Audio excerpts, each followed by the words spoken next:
Néanmoins, Non. Dave, c'est plus le temps du get-together. Ah, Puis si boy, on a on est chicané, on va garder notre énergie pour le sujet de la soirée. Ah, boy, Félix. Écoute, on veut beaucoup se chicaner à soir, je pense, là, parce que là, je vais parler d'un peu de ma lecture de la semaine, là. Seven Wonders, qui est une compilation de 7 jeux qui sont compilés là-dedans. Puis c'est des jeux qui sont relativement, là, si on regarde l'épaisseur du livre, là, c'est des jeux là, quand même, on va dire, assez pesants pour une compilation de jeux. On n'est plus dans l'univers du micro-jeu. Si on était dans un contexte, on va dire, littéraire, là, ce serait un recueil de nouvelles, ce serait pas un roman, ce serait comme entre les deux. Là. C'est pas une joke, là, c'est pas un one-page RPG, c'est vraiment des RPG là, plus complets, un peu plus complexes que ce qu'on a jasé dans les 2 dernières semaines. OK. Puis dans le fond, c'est à peu près combien de pages par jeu? Genre une trentaine? Vois-tu, je te dirais, c'est à peu près une trentaine, mettons entre 25 et 30. OK. Puis c'est des pages qui sont assez épaisses, mais le livre fait quand même euh, 290 pages. Il y a une introduction, il y a des tables des matières, il y a des trucs à imprimer, des affaires de même. Mais mettons 30 pages par livre, par jeu, désolé. OK. C'est à peu près là, le contenu. C'est sûr que c'est pas des pages là, genre format livre de mathématiques. Là. C'est comme des pages format manga un peu. Un format qui est vraiment très très cool, là, qui se transporte bien, qui est le fun, qui est pas trop pesant. Mais Puis ce livre-là, Dave, est-ce que il cible un peu tout le monde, puis que ces jeux visent, comme on va dire, plusieurs publics différents, ou ça vise une crowd en particulier? non, c'est pour ça, Félix, qu'il faut que je commence à me fâcher contre toi, parce que c'est toi qui m'as convaincu, genre, de parler de ce jeu-là puis de l'acheter. Ben, ce livre-là de jeu. Tu m'as dit que Parce ça te qu'il y a un prenait des gros. anthologies. Ouais, j'ai dit que ça prenait des anthologies, puis tu dis, ah, Seven Wonders, puis sérieusement, là, c'est pas des mauvais jeux, mais lire ça en une semaine, c'est pesant en chien parce qu'il n'y a pas de variété. Son plus gros défaut, ou sa plus belle qualité, si c'est vraiment ce que vous cherchez, là, c'est le manque de variété dans le livre. Ou il n'y a aucun des 7 jeux qui utilisent des dés. On parle vraiment là, de jeux qui sont dans la même vibe là, que Fiasco, là, des jeux très très narratifs, euh, où vous n'allez pas vraiment lancer de dés. Il y a un jeu où vous avez beaucoup de jeux en fait. Je pense qu'il y a 3 jeux qui impliquent d'imprimer des cartes, de les découper puis de faire un petit paquet de cartes. Puis il y en a un où c'est dans une dystopie, puis là il y a vraiment des cartes que tu piges qui disent tu réussis, mais avec un coup, tu réussis vraiment bien ou tu réussis, mais là, ta famille paye le prix. Fait qu'on est vraiment là, dans un contexte là, de, à part ce jeu-là, là, je veux dire, le contrôle narratif, là, puis est-ce que je réussis ou pas, est soit complètement entre les mains du maître de jeu, soit complètement entre les mains, genre, d'un système de négociation entre les joueurs et de priorité. Là, genre, OK. ah ben là, vu que c'est ton tour, t'as priorité. C'est vraiment ce genre de contexte-là. Là. On est vraiment là, dans un contexte d'impro. Il y a des règles, il y a des mécaniques, il y a des systèmes, il y a des structures. Mais tu sais, il n'y a rien de tactique. Là. C'est genre, ah oui, là, c'est le bout où on pige des cartes de crise. Puis tantôt, ça va être le bout où on pige des cartes de phénomènes inexpliqués parce qu'on est à côté d'un trou noir.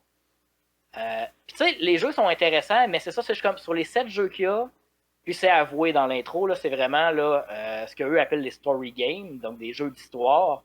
Puis le but, c'était de faire comme une compilation de 7 jeux d'histoire.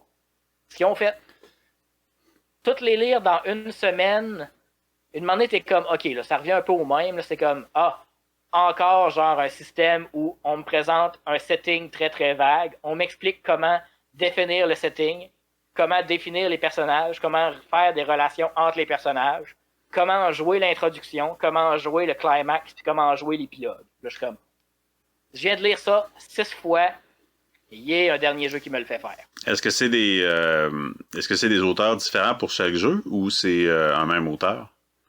Oui, c'est des auteurs différents là, de chaque jeu. Là. Ça a été fait par Pelgrane Press. OK. Puis, Qui sont c'est, mentionnés dans Level 1. oui, puis ça, Pelgrane Press, c'est vraiment quand même, au niveau indépendant, ils sont quand même assez big. Si je me trompe pas, c'est eux qui sont derrière Gumshoe, là, présentement, qui sont Ça aurait du sens. quand même assez important. Puis c'est ça, là, c'est assez varié, puis c'est du monde qui sont de l'industrie, des fois moins de l'industrie, c'est du monde qui ont fait des modules de RPG. J'ai pas fait des recherches sur chaque personne. Mais tu sais, il y a du monde d'un peu partout dans le monde. Une bonne représentation des femmes dans le hobby. Fait que tu sais, au niveau là, inclusivité, au niveau, on va dire. Ben, il y a une diversité au niveau des histoires racontées, mais c'est dans le type de jeu qu'il y en a pas. Alors que quelque part, on parlait de Level 1 la semaine dernière. Mm-hmm. Tu sais, Level 1, là, on avait beaucoup de diversité. On avait des trucs plus traditionnels, des trucs plus humoristiques, des trucs plus sérieux, des trucs plus mathématiques, des trucs purement narratifs, des trucs que tu choisissais 3 icônes, puis tu jouais, ça prenait 5 minutes, même pas. Là. Mm-hmm. Alors que là, c'est vraiment là, on va dire, des gros jeux one-shot d'une soirée de narration pesante. On est vraiment là dans... Ultimement, pour les gens qui ont vraiment aimé beaucoup Fiasco, mais qui se disent Fiasco, c'est un peu trop zany, c'est un peu trop loufoque, c'est un peu trop intense au niveau genre cacophonie. Ben, tu sais, Seven Wonders a des jeux légers, a des jeux lourds, mais tu sais, c'est vraiment ce même genre de jeu-là. C'est vraiment là, dans la même famille. Ultimement, ce qu'ils auraient pu faire les auteurs de ce livre-là, les différents auteurs qui ont contribué, c'est doubler la taille de chacun de leurs jeux, donner comme des settings alternatifs, des façons de faire des playsets. Puis ça aurait pu être 7 jeux de la taille de Fiasco vendus côte à côte de Fiasco sur la même tablette. Mm-hmm. Mais c'est ça, tu sais, je suis comme. C'est très très cool, mais ultimement, je pense pas qu'il y a personne. Il y a sûrement quelqu'un qui trippe sur ce genre de jeu-là qui va dire j'achète ça, puis il y en a 7 jeux là-dedans, puis les 7 vont m'intéresser. Les 7 sont intéressants pour certaines personnes. Dire que je voudrais jouer aux 7, non. Non, si je joue aux 7, ça va se faire sur une période de 2-3 ans. Ouais, ben tu sais, il faut dire aussi que les storytelling games, c'est un peu différent, tu sais, c'est pas exactement la même vibe, surtout quand t'es comme plus proche un peu du jam que du jeu. Deuxième partie de l'épisode, Félix. Ouais, je fais du foreshadowing. Ouais. Ou deuxième chronique YouTube, là, je mettrai un lien dans la description à ce moment-là. Mais tu sais, clairement, ça cible, tu sais, quand même, je pense, une crowd en particulier, qui sont vraiment ceux qui, à la table, tu sais, mettons, à Donjon Dragon, t'as ceux qui ont hâte que le combat commence. Puis t'as ceux qui vont comme dire « Hein, cool, des nouveaux dudes avec qui parler pendant des heures. » Ben, c'est... j'ai l'impression que c'est le genre de jeu qui appelle peut-être plus vers ces gens-là, où est-ce que, tu sais, il y a de la liberté créative, de la liberté de création, peut-être plus, au niveau de la narration, puis moins de barrières au niveau des règles. Ben oui, je te dirais, mais je me rends compte que définitivement, là, comme plus de catégories de jeux que ce que je me rendais compte, parce que, tu sais, dans ma tête, des jeux comme Agon, c'est méga narratif, là. Mais Agon a une structure vraiment rigide avec des chiffres dedans, là. C'est une structure qui, ultimement, là, Agon puis Kid Gazetteer, c'est 2 jeux où, si tu oublies de faire de la narration, tu peux juste rouler des dés puis accumuler des points, puis tu as presque un jeu au complet là-dedans. Là. Tu sais, comment tu gagnes, il n'y a pas vraiment de façon de gagner, mais tu sais, tu peux juste rouler des dés, suivre les structures, on va dire, système, puis avoir un jeu de points puis de dés là-dedans. Tu sais. Alors que Seven Wonders n'a pas du tout ça. Seven Wonders, là, c'est vraiment des contextes là, de poser une bonne question, plutôt que rouler les dés, voyez ce que ça suggère et racontez-le. Alors que tu sais ce que tu dis pour le monde qui dit combat, combat, combat, versus le monde qui sont comme ah oui, plein de gens à interagir avec, ben je pense que ce type de joueurs-là, il y en a beaucoup qui vont, mettons, adorer le Powered by the Apocalypse, mais qui vont se tenir loin de jeux comme dans Seven Wonders, qui vont se tenir loin de Fiasco. Puis je commence de plus en plus à voir que c'est un autre univers. Puis là, c'est sûr que tu sais, comme très clairement, je fais une écœurantite aiguë. Là. Je suis vraiment comme Félix, pourquoi genre je me suis embarqué là-dedans? Pourquoi tu m'as dit fais donc ce livre-là? Parce que là, j'en ai lu 7 d'affilée, des assez pesants, puis je suis comme vraiment là, j'ai plus le goût de jouer à ces jeux-là, là, j'ai le goût de genre des ventes sur eBay. Là. Je suis comme j'ai plus le goût. J'ai plus le goût, là j'ai le goût de genre de jouer à Agon, rouler des dés, avoir des mécaniques de dés, j'ai le goût de jouer à Donjon Dragon. Ah, mais tu as toujours été un joueur assez polyvalent. Je pense que, tu sais, on a nos phases, définitivement. Mais tu sais, il vient toujours le moment où on a envie de crisser un coup de marteau dans la face de quelque chose, puis de faire des dégâts, puis de faire « Quin, toi! » C'est correct. Puis c'est pour ça que, tu sais, genre, je vais faire la plug. Dans 2 semaines, il va y avoir la sortie d'une chronique voyons, d'une chronique écrite sur Le Beau Jeu à facebook.com/Le Beau Jeu. Puis là, je vais plus parler de chaque jeu en particulier, puis vraiment en parler un peu plus. Mais là, à soir, j'avais le goût de parler vraiment là, de cet univers de jeu-là, de mon expérience de la lecture, de à qui ça s'adresse, de est-ce que ça vaut la peine ou pas d'acheter le livre, puis peut-être plus parler des jeux de façon précise dans ma chronique écrite. Me garder ce petit bout-là, laisser passer une couple de jours avant de l'écrire. Là, vraiment, c'est comme, OK, là, je l'écris, puis je parle des jeux, puis je suis pas amer. Parce que là, présentement, je suis un peu amer, même si je pense que c'est un très beau produit.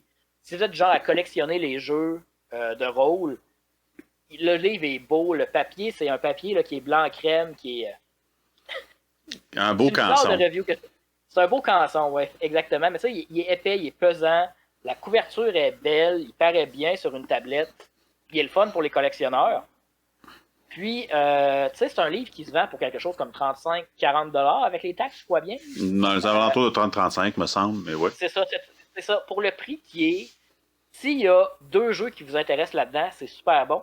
Puis, ce qui est vraiment cool, je vais parler un peu du premier jeu là, qui s'appelle... J'ai oublié le nom. Qui s'appelle When the Dark is Gone, qui est basé sur des... c'est des gens qui sont en thérapie. Puis là, le maître de jeu, c'est le thérapeute qui les aide comme à poser des bonnes questions pour garder l'histoire qui continue. Ces gens-là, quand ils étaient enfants, l'été, ils se réunissaient parce qu'ils étaient cousins ou parce que leurs parents avaient un chalet dans le même secteur, puis, peu importe, il y avait une espèce d'aventure à la Narnia, là, où, tu sais, genre, ils étaient des héros incroyables dans un univers parallèle fantastique. Puis ils s'en souviennent plus ou moins. Puis il s'est passé des choses là qui les ont marqués. Puis là, ils sont un peu traumatisés. Puis ça joue sur leur vie personnelle. Puis là, maintenant que c'est des adultes qui sont comme en train de, chez le thérapeute, en session de groupe, reconstruire ce qui leur est arrivé, puis ce qu'ils ont vécu, puis pourquoi que, exemple, pourquoi, mettons, deux personnages se sont mariés une fois adultes, ben pourquoi il y en a un des deux qui est jamais capable d'avoir complètement confiance en l'autre. Puis là, tu racontes c'est quoi la trahison qu'il y a eu quand ils étaient enfants dans ce monde fantastique-là, où ils ont eu vraiment très, très, très peur. Ce jeu-là, là, c'est, tu sais, dans les RPG, on va dire même le Powered by the Apocalypse, il y a souvent le yes and, le oui et, le oui mais, le non mais, le non et. Là. Puis c'est la première fois que je voyais ça aussi bien écrit puis aussi bien expliqué où une bonne partie du jeu explique comment faire de l'impro puis comment faire de la narration en groupe sans se piler sur les pieds. Fait que tu sais, même si le setting vous intéresse zéro, puis le jeu lui-même vous intéresse zéro, il y a du stock à lire dans ce livre-là. Il y a des bonnes idées, il y a des bonnes histoires, il y a des jeux que... Il y a un jeu où le monde, c'est... vous jouez des personnages non-joueurs dans les historiques de des héros qui sont partis combattre le mal. Il y a un jeu où ça peut être un prequel à une partie où c'est les héros, juste avant la grande bataille finale, qui ont un dernier repas avant d'aller se battre. Puis là, ils se rappellent comment ils sont arrivés là. Fait que là, c'est purement du flashback puis du questionnement. Fait que tu sais, il y a des trucs pour le monde plus au niveau s'informer sur comment faire de la bonne narration collective, comment faire de la bonne impro. Il y a des trucs là-dedans, c'est vraiment cool. Il y a aussi au moins 2 jeux qui s'adressent au monde qui triple Donjon Dragon. Où c'est comme, j'adore Donjon Dragon, je veux essayer quelque chose de nouveau, quelque chose de très narratif, mais ça reste dans l'univers Donjon Dragon. Ça reste il y a des aventuriers qui se battent contre le mal, sauf dans des contextes différents par rapport à ça. Soit t'es des personnages de background, soit t'es juste avant la bataille finale, puis là tu racontes comme, la saga qui t'a mené là. Puis tu sais que tout le monde va survivre, mais comment c'est arrivé là, qui est parti comment, pourquoi ils se battent, c'est qui l'ennemi, etc. Tout ça, c'est défini. Est-ce que c'est des jeux, Dave, qui fonctionneraient bien en formule comme événementiel / on va dire, d'introduction? Non. Ben, tu sais, si vous avez des gens là, qui ont fait beaucoup d'impro, oui. En formule événementielle, ça sous-entend de jouer avec des inconnus. Fait que là, à un moment donné, il faut que tu fasses vraiment en fait, quand je dis événementiel, là, je veux dire, mettons, tu sais, dans le cadre, là, mettons, tu fais comme un souper avec une gang d'amis, puis vous voulez avoir une activité pour comme faire en même temps, ou je sais pas. Ouais, non. Ben écoute, là-dessus, on s'entendra pas, Félix, parce que toi, tu vois Fiasco comme un jeu de souper, là, comme un jeu de tu manges, puis tranquillement, tu racontes une histoire. Moi, ces jeux-là, je les vois comme trop envahissants dans une soirée pour ne pas prendre la soirée au complet, pour ne pas empêcher de passer du temps avec tes amis. Je sais pas si tu vois ce que je veux dire. Hein? Ben, c'est comme un meurtre et mystère. Mais avec des petites billes noires. Non, non. Puis des petites billes blanches. Si seulement j'avais déjà fait un meurtre et mystère pour contextualiser ce qui se passe dans ta tête ou dans ma tête. Là. Moi, j'en ai déjà fait un. Puis je révélerai aucune information. Parce que ça m'arrange. Okay. Mais somme toute, c'est pas. Tu sais, mettons que.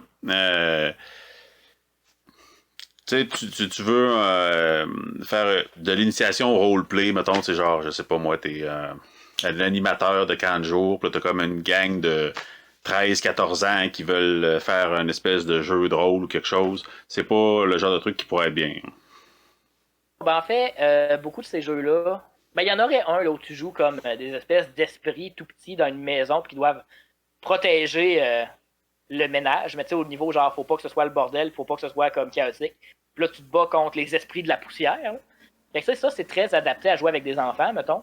Mais. J'ai quand même dit 13-14 ans. Ça commence à être. Oh, oui, non, mais mais en même temps, t'as des jeux comme un dystopique, t'es comme ah oui, là, papa puis maman sont morts. Puis là, on va être déménagé dans un appartement des taudis, un étage plus bas, parce qu'on n'a pas réussi à faire nos quotas du mois. Puis là, t'es comme ah, ça c'est pesant.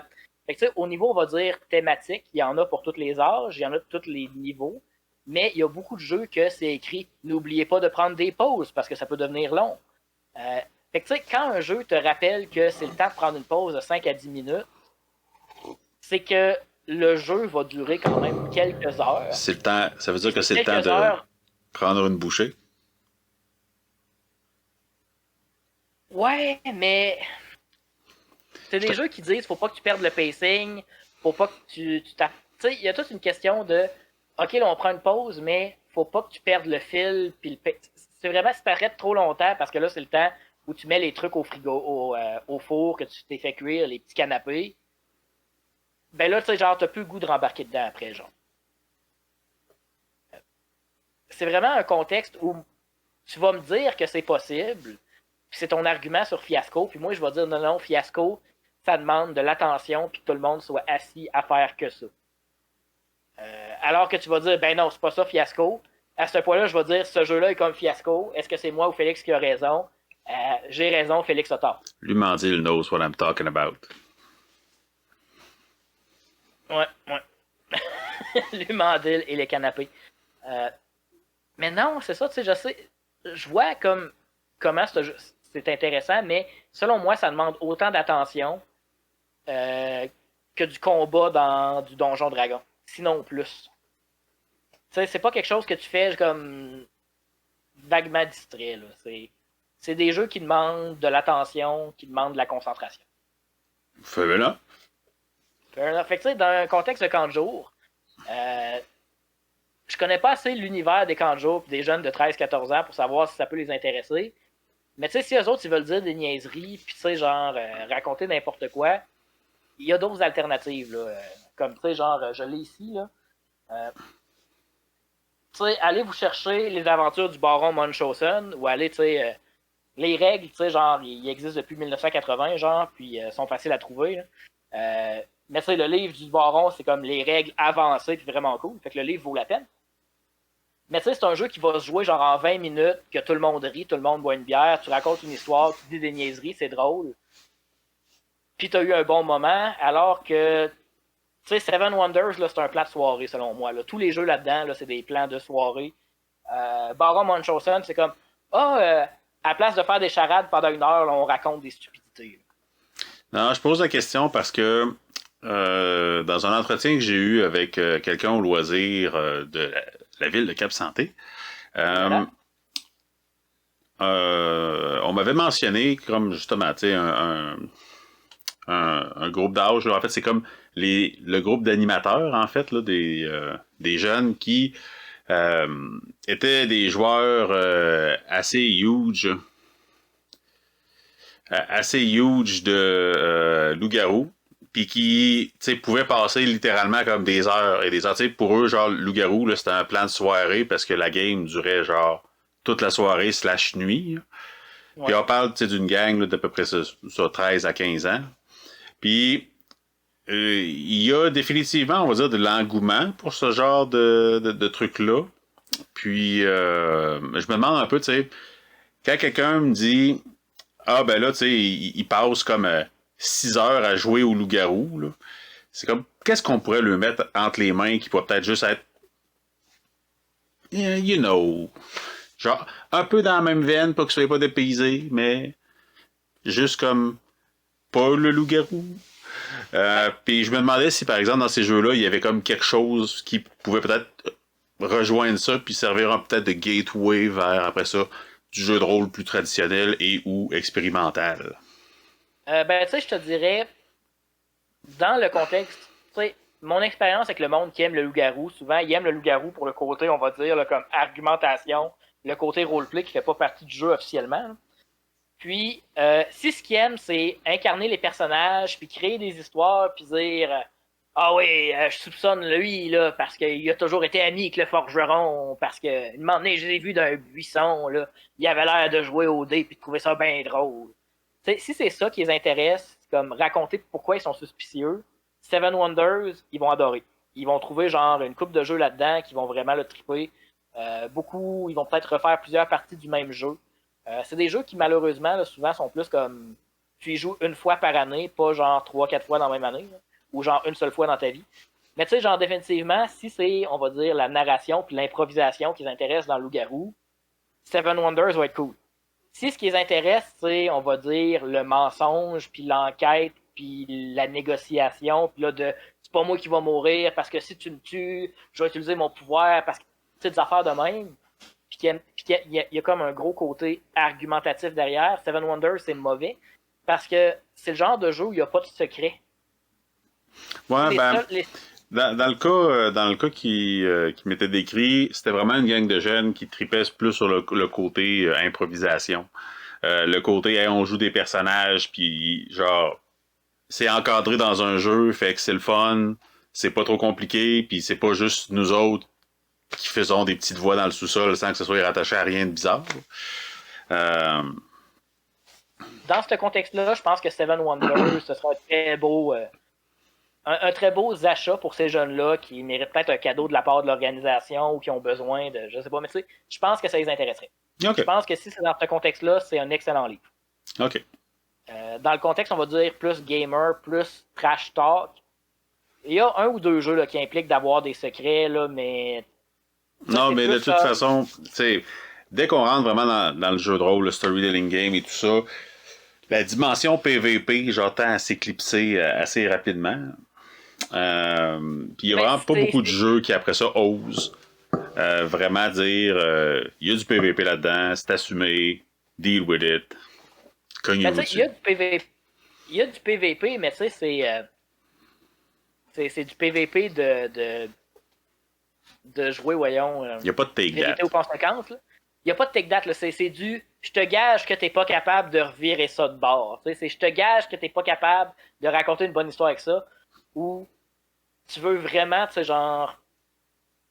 Tu sais, demander, t'es comme ah oui, ça va être vraiment drôle quand je vais inclure ça dans le personnage de l'autre pour voir comment il va réagir. Ça, c'est très très cool. Fait que tu sais, je le conseille là, dans ce contexte-là. Mais c'est pas du PVP à la werewolf, là, où t'essayes Non, de non, pas te non. faire tuer. Là. C'est pas ce genre de Non, non, PVP-là. non, ça, je pense que C'est ça. ça aurait été même un brin étrange. Ouais, non, c'est ça, tu sais. Écoute, mais c'est ça, tu sais, demander si t'as pas. Le problème avec du joueur contre joueur dans le contexte de loup-garou, c'est que demander ça te prend des lignes directrices assez stables, puis des trucs de système, on va dire, rigides, qui essaient de créer du fair play. Que tu sais, il n'y a pas de ah, je suis pas mort ou je joue plus ou ah, ça fait rien, parce que j'ai une épée plus 5. C'est comme non, c'est genre, t'as un token qui dit t'as le droit une fois de créer une épée plus 5 à la limite. Là. Mais tu sais, ça te prend quelque chose de rigide pour empêcher, on va dire, là, les égos de clasher puis qu'il n'y ait rien pour régler ça puis comme Puis, être l'arbitre. étonnamment, les rares jeux de rôle avec vraiment une dimension PVP assumée que j'ai lu avaient pas vraiment ça. Et puis, je trouve ça d'ailleurs très étrange. Mais, Comme quoi? comme dans Godsend, par exemple, Hmm. où tous les joueurs déclarent des actions qui sont absolues, mais toujours à l'encontre des actions d'un autre joueur. En fait, dans ce jeu-là, tu es toujours dans une espèce de triangle amoureux, si on peut dire, dans le sens où tu vas faire quelque chose qui va faire plaisir à quelqu'un, forcément, mais qui va forcément faire chier vraiment beaucoup quelqu'un d'autre. Puis c'est un jeu pas de DM. Y a-tu un DM dans God's End? Ah oui, je pense qu'il y a un DM. Mais il n'y a pas de jet de dés. Quand tu déclares des actions, elles sont absolues. Fait que si tu dis genre, hey, je rase ton pays, well, pays, so long. Ouais, mais vois-tu ça, je le vois comme du joueur contre joueur dans un contexte de story game. Je le vois dans. C'est pas comme je te fais perdre ton bonhomme ou je te fais perdre 3 points de vie. C'est vraiment du cas de. Ben, techniquement, de jouer. tu peux dire, genre, je suis ton bonhomme, puis genre, tant que tu switches pas une génération. Faudrait que je le lise. Ça fait Puis, plusieurs fois quand tu m'en parles. Legacy est un peu dans le même genre, là, où est-ce que tu sais, c'est le genre de jeu où tu vas faire des coups de cochon, voler des ressources aux autres joueurs, construire une merveille dans leur face, puis genre dire so long, suckers, puis partir sur ta planète. Puis juste pour être sûr qu'on parle du jeu et que les gens puissent nous suivre, là, comment tu l'écris Godsend? C'est Godsend ou God's End? C'est comme God's End, mais en un mot. C'est un hack de Legacy, seconde édition, Life Among the Runes, publié par Modifius. Ok, comme la. Ben, c'est comme. Ouais, c'est comme God's End. Parce que là, j'essaie de trouver le lien pour l'envoyer. Ben, bougez pas, les enfants. Tout ce que je trouve, c'est genre un post Reddit. Godsend. Ouais, c'est ça, Godsend. Godsend. Et c'est un hack de Legacy Amongst Ruins. Right? Yep.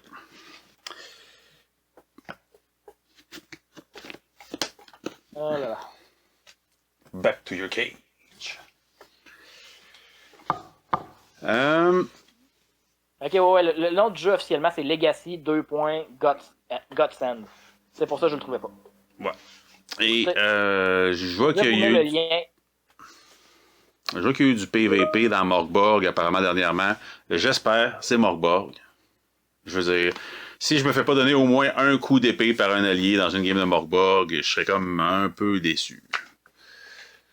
Ouais, non, puis il demandait, tu sais, s'il y a des chiffres pour encadrer ça, ça va bien. Ah ben, pas nécessairement plaisant, là, mais s'ils ont eu du plaisir, c'est ce qui compte. Ouais, ben. Mais tu sais, demander de dire ton personnage mange des dégâts, faut que tu puisses te défendre, ultimement. Puis c'est ça, dans ce que tu as l'air de me dire de Godsend, c'est. Mais le jeu s'assume pleinement. Et au début, il y a un disclaimer qui dit comme assumez que vous allez vous faire du mal.